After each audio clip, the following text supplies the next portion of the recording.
The Jewish Question and Other Links. Mencius Moldbug. November 28, 2007. Unqualified Reservations. Narrated by Skeptical Waves. The Jewish Question and Other Links. If readers haven't had enough of the Jewish question, they may peruse this thread at Age of Treason, wherein an Traven, Jewish atheist, and I form an informal Jew force and take on the Kevin McDonald contingent. I find an excellent test for these people is asking them to explain the Altalena affair. Please post your responses to the thread above, not here. There really is such a thing as too much. I'm fascinated by the mind of the modern anti-Semite. While the story of the 20th century as a Jewish conspiracy is basically crazy, it is no crazier than many present-day beliefs that are considered normal and even fashionable. To be exact, the McDonaldists attribute exactly the same pattern of behavior to Jews that folks like Jack O'Connell attribute to whites. The likes of Tan Stoffel, Neo-Nietzsche, and Colin Laney certainly feel, quite genuinely, I'm sure, that they are having a courageous conversation about Jewish privilege.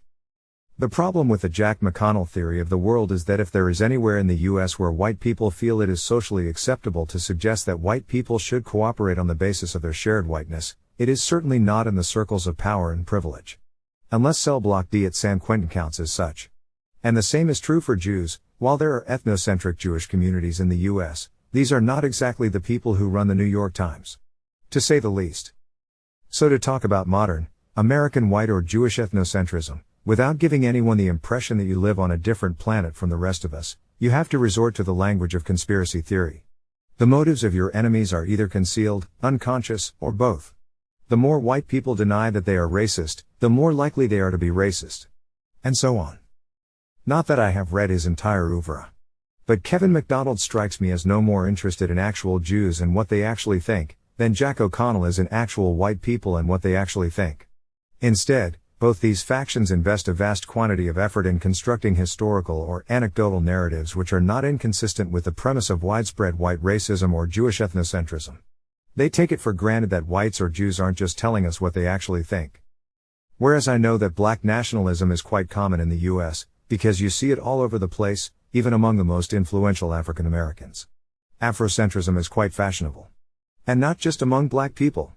If this were to change, if I were to see black Americans everywhere condemning Afrocentrism, denying they had ever even heard of Kwanzaa, giving their children names like Ethan and Catherine and James, etc., I would conclude that black nationalism was indeed on the wane. Rather than having gone underground and morphed into a more sinister and devious form. Because secrets just don't scale. And as for the Jungian racial collective unconscious, it simply does not exist, enchanted as I am by the sheer breathtaking weirdness of race memory. So I'm not at all surprised to find that the McDonaldists are Noam Chomsky fans.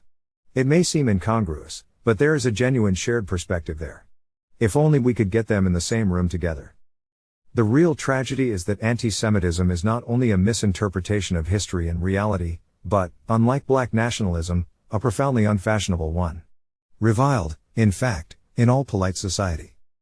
If we cared what polite society thought, we would not be here at her.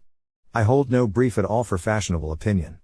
The problem with adopting unfashionable opinions, however, is that you really do need to be damn sure you're right. When your opinions are both unfashionable and inaccurate, and when they hold no real promise of serving as a rallying point for a mob, they are unlikely to get you anywhere.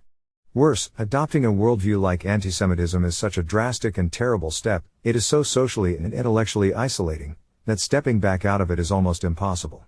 If anything, it demands even more courage and conviction than getting in the first place. Anyway, I promised other links. Frequenter commenter George Weinberg, whose style of thinking is remarkably similar to mine, has a new blog. Please visit it and comment. The great Carter Van Carter, proprietor of Across Difficult Country, which may well be the funniest site on the internet, has a new political blog, Craptocracy. Carter makes me look polite and respectful. And if you are not amused by this post by Macro Man, or by his devastatingly hilarious Arthur Conan Doyle Takeoff, Part 1, Part 2, or by Cassandra's Inflationary Almanac, you have either no sense of humor, or no interest in finance. And if the latter, bear in mind that, to paraphrase Trotsky, finance may still be interested in you.